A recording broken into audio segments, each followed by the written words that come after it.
Are you looking for more out of your life? Do you need ideas on how to start new businesses and how to move forward in your own personal life? Well, guess what? You have come to the right radio show. At You Can Overcome Anything podcast show, you will learn and hear from many people from all walks of life who are sharing their challenges, their stories, the habits, and the mind shifts they had to overcome to become who they are today. On top, you will get a chance to connect and see how you can overcome anything by networking and learning about your next move through this radio show. I present to you our great speakers at You Can Overcome Anything podcast show with your host, Cesar Espino.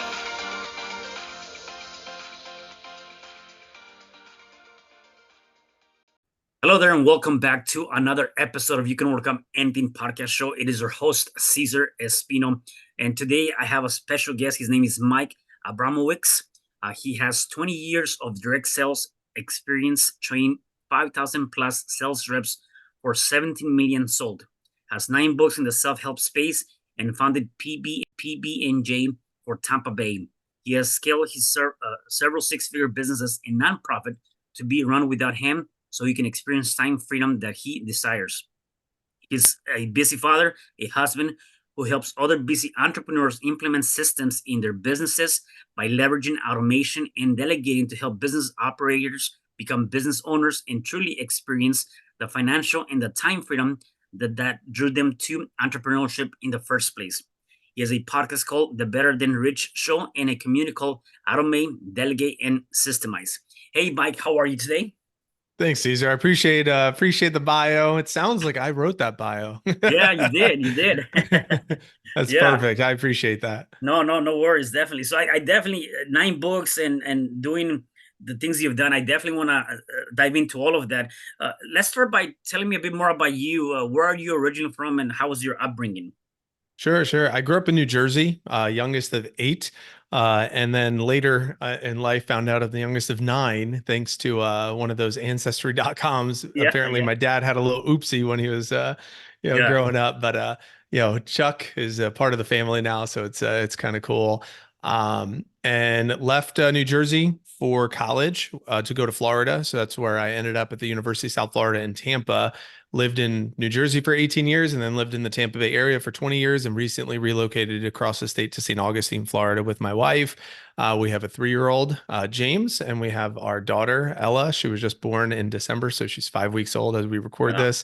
And Congrats. yeah, so as far as me go, I am an open book. Literally Yeah. anything that you can want to know about me is somewhere online or in one of the books I've wrote. But it's been quite a ride. I feel like my life um, is a is the epitome of what somebody can do with a very small amount of talent or resources, and then can just dedicate themselves to creating whatever it is they want. And why I say that is because for example, in my teenage years, being like super overweight and lacking confidence, to saying I'm going to be independent and move out on my own and be, go into sales and start working my way through college and pay my way through college, to trying to invest in real estate in my early 20s and get ahead, to mom passing away and college roommate passing away and market collapsing, losing the real estate, losing $130,000,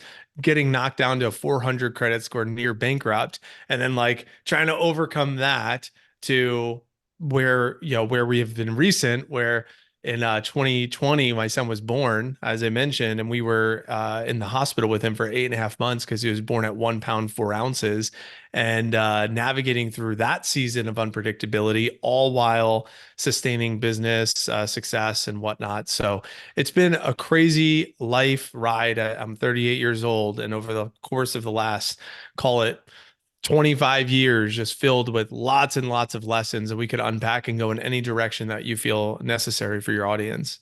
Yeah, no, definitely.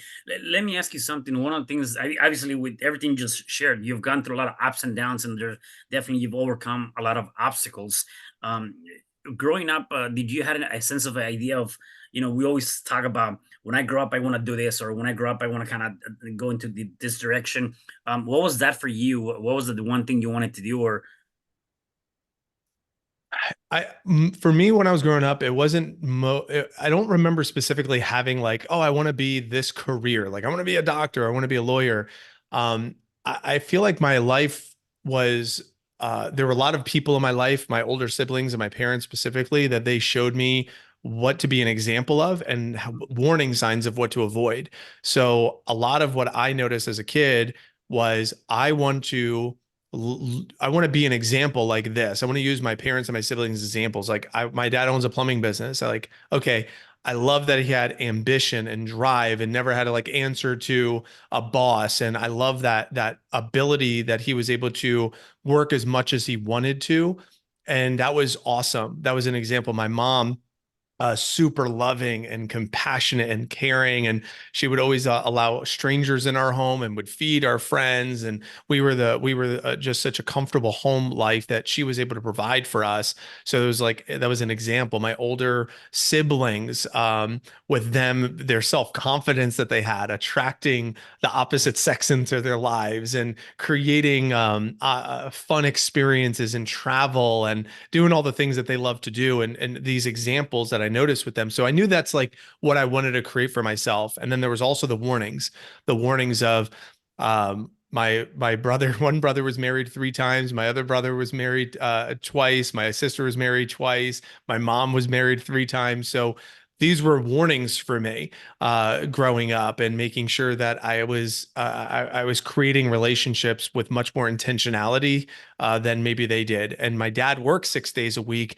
in his plumbing business, so he missed a lot of my basketball games growing up. So I wanted to set up businesses in a way that allowed me to have some sort of time freedom, so that way I wouldn't have to be put in the position to compromise either or, like family or business. So those are a couple of examples of warnings that I witnessed growing up. So I knew that I wanted to create a life that allowed me to exemplify the examples, but also avoid some of those warnings. yeah, it sounds to me, and then I think that's probably a missing component right now with a lot of people, is that you were very aware of your surroundings and the things that were happening around your family and really anywhere, right? And so based on that, you've created, as you said, you created systems, or you created certain things to be able to help you navigate through that, to make sure that you didn't fall into that in the near future, right? Is that part of the reason too, with the fact that your dad had the plumbing business, that you decided to get into real estate? And was that like a real estate investing, or was it becoming an agent, or what were you doing in the real estate space? It's a good question. Real estate was by accident. My dad owned 21 different doors when he was younger, before I was alive. But then he sold them all at the worst time you possibly could sell. And he always told me, he's like, man, if I could just go back, I would have, done things differently a little bit. So I just heard that a lot. And then when I was selling Cutco kitchen knives with Vector Marketing, starting when I was 18 years old, and then I was getting ready to buy a car, but my dad's voice in my head, this is 2005, essentially the fall of 2005. It's like, instead of buying the car, I'll continue to drive my 1991 Mitsubishi Eclipse. It drove, and I had some money saved up. I was like, let me put a down payment on a house. And at that point in time, anybody could get a house, Yeah, So if I had the down payment, about 10 grand, and bought a home or house hacked it, rented out the rooms. I was 20 years old. And then when my mom passed, I got the life insurance money and bought a second condo. And then there was a third house that I bought. So I had those 3 properties. Again, the goal was, how can I be retired at 40? mhm, So that way I could have time freedom when I have kids. So that was like kind of the goal. But then, you know, market collapses and all that, what I mentioned. But the big aha for me was, when I started selling Cutco, my mentors above me were very in tune with personal growth, self-development, leadership books, financial literacy, like Rich Dad, Poor Dad, How to Win Friends and Influence People, 1 Minute Manager, 7 Habits of Highly Effective People. A lot of these great books that I was able to feed my mind with at 18, 19, 20, 21 years old.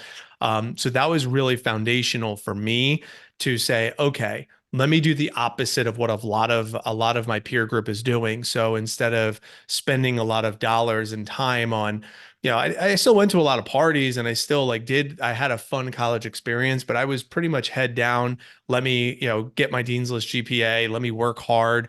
I ended up, earning about 100 grand through college selling Cutco and advancing into management. And that was the 20 years of direct sales experience where I ended up training over 5,000 other people to do what I did as a college kid. So I paid my way through school and did that at a young age, and then trained other people to do. Ended up being about $19.5 million. I just hung up my jersey and quote unquote Nice. retired from that position after 20 years, actually. So it's been quite the journey there in sales and direct sales, marketing, recruiting, sales management.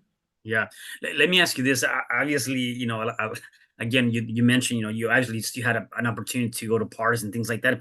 Would you have done things differently? Because I know sometimes we focus so much on, even right now with social media and everything going on, there's always the idea of when is the next big party, right? And, what are we doing this weekend? Or let's go with the boys and get a couple of drinks.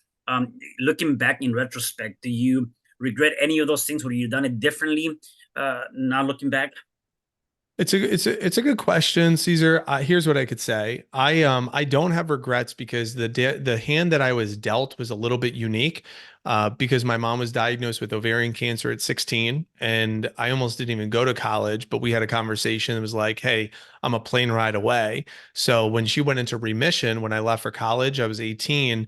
And I was like, all right, I'm going to be independent and I'm a plane ride away if anything happens. So um, because I was paying for it myself. Like my parents made just enough that was above Mhm. getting to government grants, but not enough to get, all these to be able to pay for my college. So USF gave me the most academic scholarship money, but it was still costing, thousands of dollars out of pocket that I was paying. So I was I chose to work. I chose to work. I was pursuing my engineering degree, which I graduated with a Dean's List GPA, Bachelor's of Science in Industrial Engineering, Mhm. minor in Leadership Studies. Um, but I still went to all the Friday night football games. Like I still went to the Friday night USF games and I still had my fair share of fun. But I went on trips. Like I traveled a lot. Like I went, the company that I was working for, they sent me, I had 2 trips a year that I was able Nice. to travel with by hitting sales levels. So by being in a company that allowed me to have fun, real awesome, elaborate experiences, going to Cancun and the Bahamas and Jamaica and Costa Rica. I went to Prague, Czech Republic, and I went to Buenos Aires, Argentina, and Rome, like all these cool places. On sales contests. So that's kind of one of the perks of working in a company that, when you work hard, they reward you. So you could work hard, play hard. But here's what I will say, what I was just to kind of double click on the Mhm. unique situation there is because I was raised in the environment where discipline mattered. When mom got sick again and I was 20 years old and I was in college, um, I made the decision to fly back and forth and take 26 trips to go visit her when she was back in the hospital, while going to college, while going through my management training, while still managing my client base of people that were buying Cutco from me, maintaining my grades. So because I was disciplined at 18, 19, by the time I got to 20, I was able to stay in school, still be present with my mom, still be present with what's in front of me. And those lessons that I learned, I think prepared me for when she did pass away, right before my 21st birthday, to still continue to work hard, to still continue to put my head down. And if I didn't make those decisions, if I would have settled for the shiny object and not have that discipline or settle into those habits, I don't know where I would be at this point, because and if I reflect back on who I was, in those early ages, that's what prepared me for who I was becoming in my 30s. The ultimate challenges, lessons that I learned through my early 20s prepared me for the life that I was going to experience in my 30s. So if I didn't go through the disciplines earlier in life, there's no way I would have been able to create the business systems in my that allowed me to have time freedom. So my wife could be a full-time medical mom and my business was able to run without me and produce six figures in profits and revenue while we were in the hospital for 8.5 months. So do I regret like missing out on a couple of things here and there? Not really, because it equipped me for um, having the meaningful experiences and also the capacity that mattered, that were more significant to me in the grand scheme of life than the shiny object when I was a little bit younger. Yeah, I love what you mentioned. You mentioned quite a few things, right? And one of them is, you talked about the habits, the disciplines, and early on you were talking about, your mentors, right? How critical is that for anyone, right? Whether you're barely diving into entrepreneurship or you're been on the game for a couple of, months or probably years, how critical is it to really create? Tony Robbins refers to them as rituals or create those habits. Be disciplined on the things you're committed to, like whether it's working out, whether it's get on the phone and calling, however many people you have to call at any given point, and more so also being able to have mentors. How critical is that for your personal and business growth, for that matter? It's tremendous. It's hard to say what life would look like without that. Right now, currently, I invest anywhere as high as 10%, but no less than 5% of my annual earnings on personal growth and self-development. It's usually around 10%. And that has been pretty much a staple for the last decade or more. So you mentioned Tony Robbins. I went to my first event circa 2012, walked across fire, and that was the birthplace of feeding the homeless and speaking to the schools and writing the books, because I learned that my mess is my message. And that's where I was like, I can contribute and turn that into a business. And then you fast forward into a six-figure coaching business and all the things that came from it. Um, Surrounding myself around another community like Front Row Dads, which is a group that I'm a part of now, seeing these individuals that have such a lifestyle that I'm like, wow, I want that. I want to have a lifestyle where I'm not married to the business. And how can I do that? So my business coach is another Front Row Dad who's helping me learn how to scale multiple businesses while making sure that I have the time freedom. And that's something that has been a focus for me for the last several years as I was transitioning into being a dad. And to think differently and then be equipped with the skills to be able to act on those different thoughts.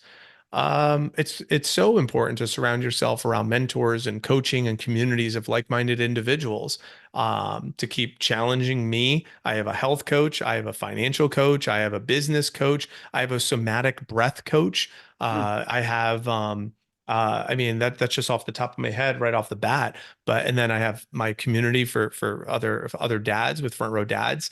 I have a man talks community with a bunch of vulnerable men that's working through some of our childhood traumas and reparenting ourselves. I mean, 100%. And then I'm a seven-time firewalker, so I'm a part of several different Tony Robbins communities. I've crewed and traveled with Tony, and it's been awesome. So. I love that. I love that. You kind of probably answered that. Either way, I want to talk about what inspired you to write your first book, and then your second, and what has been the big difference, and what was the whole purpose of you getting that first book, and now nine books into your writing journey. So I've kind of like put that chapter at rest a little bit. That was a really important season for me. As I mentioned, went to the Tony Robbins event. I learned my message, and I said, what do I have in me? So I went on a speaking tour to the schools. That was a big Mm, passion for me. So I started speaking the Pinellas County School District. I did over 300 hours that year of just speaking. And from the speaking, I was crafting my message. And the message ended up coming out to be your best year ever. The brand came out to be Grab Tomorrow. So Grab Tomorrow is the brand. And then that book was Your Best Year Ever, which is a goal setting workbook. Everything from dreams lists and journal reflections and activities. So at the end, it was a really powerful tool. And then I paired that with a guided journal. And then I paired that with real stories, real people. So real stories, real people was I was interviewing all these individuals and collecting stories of people. One of the books was Strong, Independent Single Moms, because a lot of the students I was speaking to, they were raised by these powerful humans. I want to spotlight them. mm, Overcome death of a loved one, because that's something that was also happening with a lot of individuals. Overcoming weight loss or limiting beliefs. So these are like almost like a chicken soup for the soul type of series where I was spotlighting these real people and their stories. And it was really cool. I had the choice, do a podcast or the books, and I chose the books. I kind of wish I did the podcast because yeah. 2015, 2016, man, the show would be a lot bigger than it is right now. But it was a great season to learn more about me and learn about other people. And it was powerful. The challenge that I had with that though is as I ended a 7-year relationship because I was married to my business and constantly working so much Mhm. to recoup the money that I lost with the market collapse. I knew that I couldn't go into my next relationship in this next chapter of being a dad and a husband with traveling and speaking and writing the books and still running my direct sales office. So I pivoted a little bit and hired a business coach to help me corporatize my office, my direct sales business. So that way I can learn how to remove myself as a bottleneck. And we brought in like offshore virtual assistants. We put in some technologies in place and some automations and simplifying the process. We called it McDonaldifying the business, and doing that around 2016, 2017. By the time COVID hit, it was a well-oiled machine in 2020 where the business was able to produce that year $2.5 million in sales. We provided over 1,000 jobs to individuals during that season. I took an 18-day road trip with my wife at that point. Like it was awesome. And we still were doing $100,000 sales weeks. Like it was really, really cool to put these systems in place and then reap the rewards of it when COVID hit. So again, uh, I don't even know how I got on that tangent, but I think it's the birthplace of a lot of what I've done. It's just like the corridor principle. I have the inspiration, I step into the corridor and I start pursuing it, and then other things will reveal themselves. And as the things reveal themselves, having the courage to pivot is tough because it's like I work so hard on launching the books and the speaking and everything. I'm like, oh, this is not going to really be the direction. I got to pivot a little bit, and that takes some courage. And I would invite any listener, if you're at a place in life where you're like, I spent blank number of years building this thing, but if the compound effect of that thing is going in direction A, but I really want to be in direction B, having the courage to say, all right, I'm going to stop and start moving in direction B and start at a like maybe ground zero or start a little bit behind where you want to be. That way you could get a little bit further, I think is a tough decision, but it's necessary sometimes. Yeah, and then I think part of it is that fear of the unknown, or fear of, what about if I fail? What about if I make it, right? And so there's a lot of different elements. And again, I do believe that the choices and the decisions that we make today will determine the quality of life that we have tomorrow. And so if we feel that we made a choice that perhaps is not serving us, as you mentioned, we have the ability to pivot immediately. Except again, that's a challenge. People are so afraid of making that move, and then they stay, behind and without making any real actions. Um, Mhm. One of the things that you have in your community is, so you automate, delegate, or you talk about automation, delegation, and systemizing. Tell me more about that, because I know you're one of the things that I have here is, really leveraging your systems, your teams, your tech, AI, all those different things that really is coming to fruition now. And a lot of people, I can probably even include myself in that, is we're still barely trying to get into that AI concept, or doing all these different things. And a lot of times, I know when I started my journey, it's like I wanted to do it all. I wanted to be the one calling, talking, doing, my books, all of that, right? And so being able to let that go and delegate probably was more of the fear of, I think no one can do it better than I can, right? And so let's talk about that, in terms of those. Yeah. And that's the truth. No one can do it as good as you in your business. And the other part of that truth is there are certain value to certain tasks and activities. There's high value tasks and there's low value tasks. And Dan Martell, Buy Back Your Time, is a Mhm. fantastic blueprint to help you peel back what are the low value tasks and what are the high value tasks. So if I'm a control freak, which if I'm in business, I'm probably a control freak, I want to figure out what are the high value tasks that only I can do. What are those things, the 20% that moves the 80% of the business? Then what are the 80% that move the 20% that has to get done, but could it get done by someone else that is competent and capable? And maybe that someone else is team, humans, or tech, like automations or tech or AI. So by asking these questions of what's possible, what are those low value tasks? That's where the starting place needs to exist. So that way, I'm not letting go of control of the low value tasks. I'm just staying in control of the high value tasks that only I can do. Once we could have that shift in perspective, well, How I help someone have that shift is do a time audit, like $1 per hour. For example, how much do you want to make in a year? Let's say someone says $300,000. Okay, I want to make 300 grand. How many hours a week do you want to work for that $300,000? I want to work 50 hours a week. Okay, how many weeks a year? Let's say 50 weeks in the year. Take 300,000 divided by 50 times 50 would be 2,500. It gives you about $120 an hour, somewhere between $120 and $150 an hour. Great. If that's what your time is worth, everything that's underneath that dollar per hour wage is considered low value activities. So if you find yourself as a business owner posting something on social media, not creating the content, but actually just posting it as an example. If you're a business owner and you have a podcast as an example, and you're editing the videos or you're launching it, you're posting on YouTube, you're doing all that, if you are a business owner and you are going through queer inquiries of prospects and booking them up for your calendar, if you're a business owner looking at your inbox and responding to emails, if you're scheduling your own appointments, if you're inside of your social media inboxes and responding to anybody who's reaching out to you, if you're creating graphic designs on Canva, if you're doing any of these types of things, do yourself a favor, go to indeed.com and search in all those different tasks, and you will see that there's $1 per hour wage on those tasks. It's probably somewhere between 20 and like $40 an hour, which is lower than the $120 to $150 per hour target earnings that you want to have. So that's the buy back your time principle. How can I think differently about my business where I can leverage team that understands technology to sound like me, to act like me?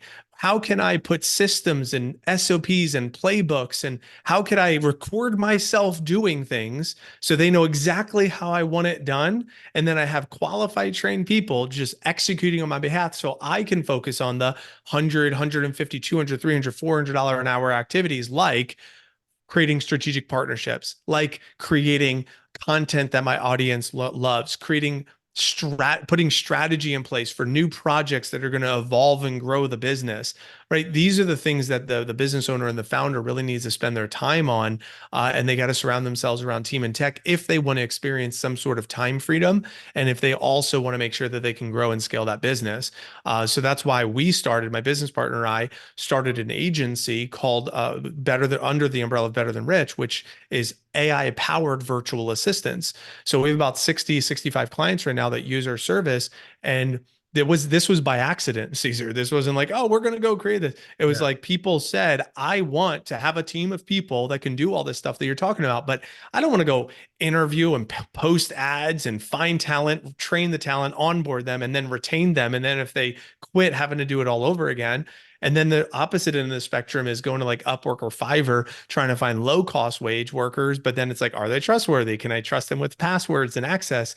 Are they only contract work? Are they going to be able to be reliable? Because you get what you pay for in a lot of cases. And then there's in between where maybe you like hire one person, but they're a generalist, or they're not a specialist, or they don't know how to do multiple things. They can only do that one thing. So what we did is we created a model where it's an account manager. The client talks to the account manager, says, I want video editing done. I want graphic design done. I want SOPs created. I want these appointments set for me. I want my inbox managed. I want my calendar managed. Handle all of that. They tell the account manager that, and the account manager has a team of like 30 to 35 virtual assistants that are all specialized in these different things and understand how to use AI for each of those tasks. And then boom, all of those things, those 6 or 7 things can all happen at the same time to help this client offload a lot of those low value tasks in like a one-stop shop type of situation. So we didn't know that's what the marketplace is needed, but we created it. And now it's been such a value add to busy, overwhelmed business owners that feel like they don't know how to do everything, but they need to let go of control of those low value tasks so they could spend the time on the high value tasks. Our team can now take care of probably like 90% of those low value tasks for a business owner. So that way it could be done for them, by them. It just doesn't have to be done from the actual business owner themselves, you know? Yeah, no, I love that. And one of the things that I love about that, I call it MWAs, minimum wage activities, right? Which is like exactly what you're talking about. And the fact that you're able to take that away from people that really want to kind of level up or even grow their business. It's a huge advantage to be able to do that. And you're right, supposed to go into multiple different places or sources. They just come to you and they can get all of that in one stop shop type of deal, right? Do you also do? You mentioned earlier about coaching. You also coach people in terms of business self development, or you're only focusing on the agency right now? It's a good question, Caesar. We do have an educational pillar of our company because there are business owners that come to us and say, I already have the systems. I need the team of doers to go do the thing. And then there's other business owners that come to us and are like, my systems are a giant mess. We have tons of friction. There's tons of things that are just not working properly. We really need to reimagine and think about how we can simplify the systems inside of our business. So that's why we have our operator to owner educational programs. There's on-demand videos on there. There's private one-on-one coachings. There's community calls every week with almost like a mastermind feel. So we do offer that as well. We have found that both of them are equally value and they kind of work hand in hand where some people just need the service. Some people just need the education. They already have a team, but they don't have the systems. And some people have the systems, don't have the team. But then there are those business owners that say, I need both. I need help with building my systems and I also need that team. And that's why we have those two pillars of our company for that reason. Got it. What's anybody can work with you, or do you have a minimum of the company the minimum size or revenue, or does it really matter for you? It's a good question. We have all different types of people that all different industries. Most of them are anywhere in the, I would say 80K to $500,000 range as far as their revenue. We don't know exactly like how much, but that's usually where most of them are. But the biggest thing that they have in common, and the number one thing is they're ready to change. They're willing to let go of the control. That they had enough is enough. They're like, there's enough pain for me to change. That's the only thing that matters. If they have that decisive component where it's like, there's enough pain for me to change, we can help them in some sort of capacity. My target, like if it was like a bullseye target, would be someone called a Henry, high earner, not rich yet.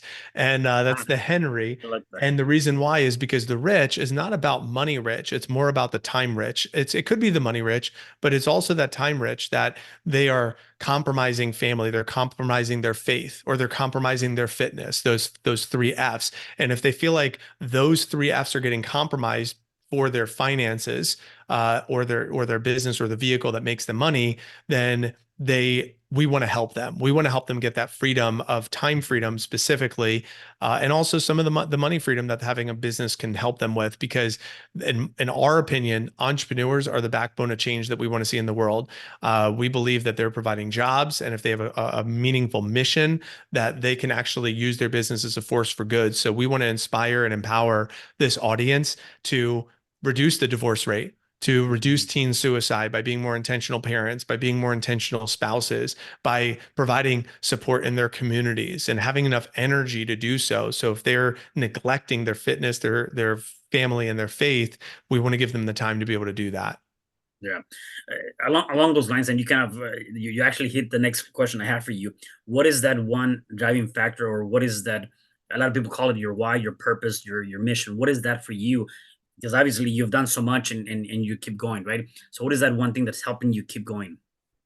My BHAG right now is I just retired from Cutco after 20 years in direct sales. The next 20 years is to help, again, it's a really large number, but over 20 years to help busy entrepreneurs reinvest 10 million hours of their time over the next 20 years. So on average, if we kind of break it down, that's about 100 or maybe 300, somewhere in that range every month that those individuals are getting back and winning back about 100 hours of time.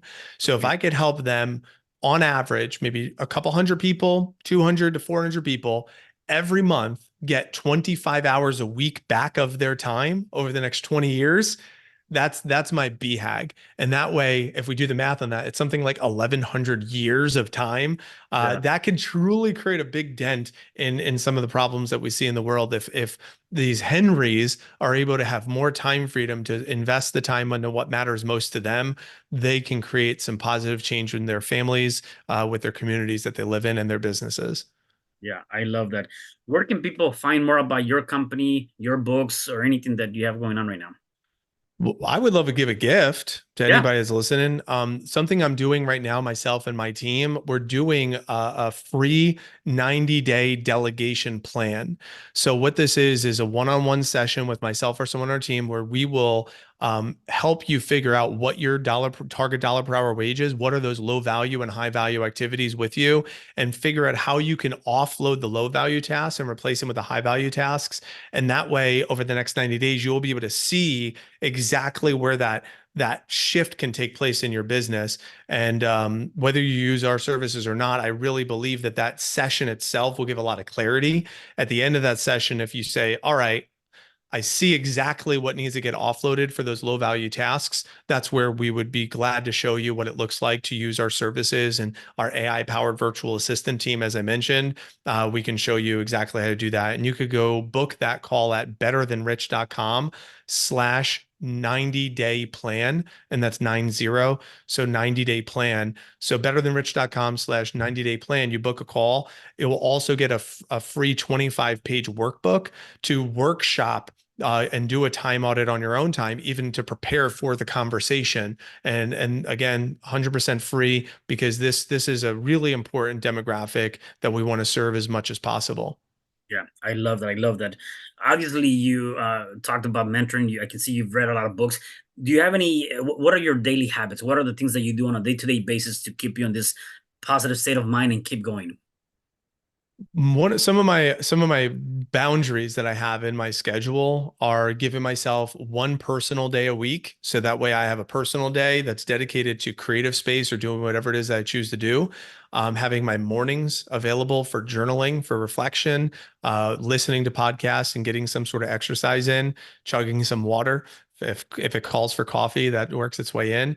My calls are from 9 until 3.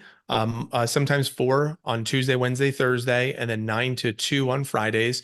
Evenings are for my family. Saturday, my wife gets a personal day, so I get daddy time with my kids, and Sunday is family day. So that's where we'll do something as a family, whether go to the zoo or the gator farm or downtown or shopping or something like that. So that's been pretty much a staple with my schedule, and the boundaries that I've created around that has been really paramount for my marriage, for my parenting, for my business, and the journaling and the coaching and the communities, all of that kind of work their way into some of that stuff too. But I don't know if that directly answers the question of what the Yes. routines and rituals are, but I would say the boundaries for the routines and rituals are more important than the actual routines and rituals.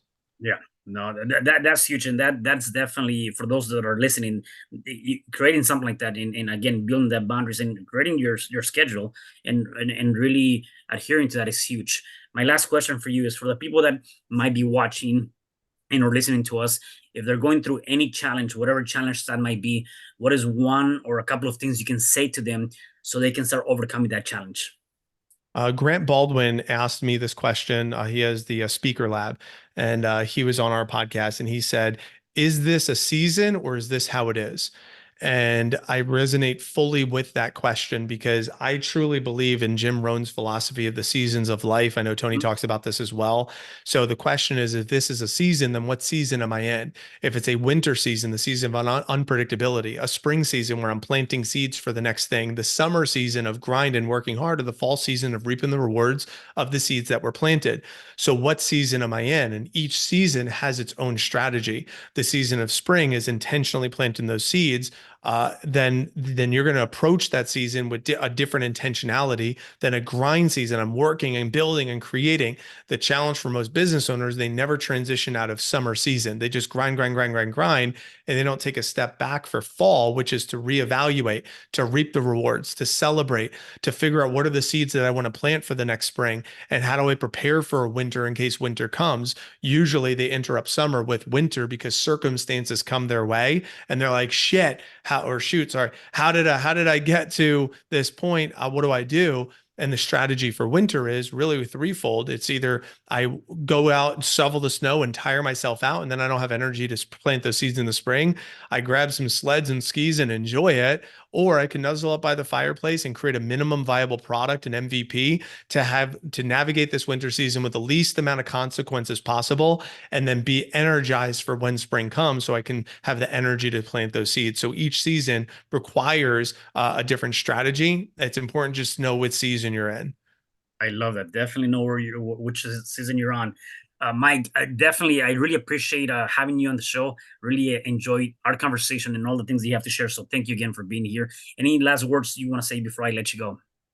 I think you, Caesar. I think what you're doing with "You Can Overcome Anything" is a powerful message, and I really respect what you're doing. And listener, if you're taking the time to follow Caesar and model a lot of what he's demonstrating for you, no matter what season you're in, you're going to be able to navigate through it. And if I can help and my team can help in any way, shape, or form, it would be an honor and a privilege. Again, you could get that call at betterthanrich.com/90-day plan, and we would love to support if it makes sense for us to help. We would love to. Awesome. Mike, thank you again. And for the rest of you guys, thank you for being here. Do me a favor, please make sure that you share this message because somebody needs to hear it. And I'll see you guys in the next episode of You Can Overcome Anything podcast show. Hi, I'm Cesar Espino, real estate investor, business coach, and consultant, and author of the book, You Can Overcome Anything, Even When the World Says No. My number is 424-501-6046. In my book, I talk about making the necessary changes to shift your mind for prosperity and certainty. Pick up your copy at Amazon. I also love helping families with their real estate and can purchase your house fast and all cash. Follow me on Instagram, Facebook, and LinkedIn. My number is 424-501-6046. Thank you for having me today. I am so glad you've tuned into this podcast. You can find me at your favorite podcast platform where you can like, subscribe, comment, and share. And to learn more about myself, my services, you can find me at www.cesarrespino.com, or you can also find me at your social media. Thanks for joining me, and I am looking forward to having you at the next episode. And know you truly can overcome anything.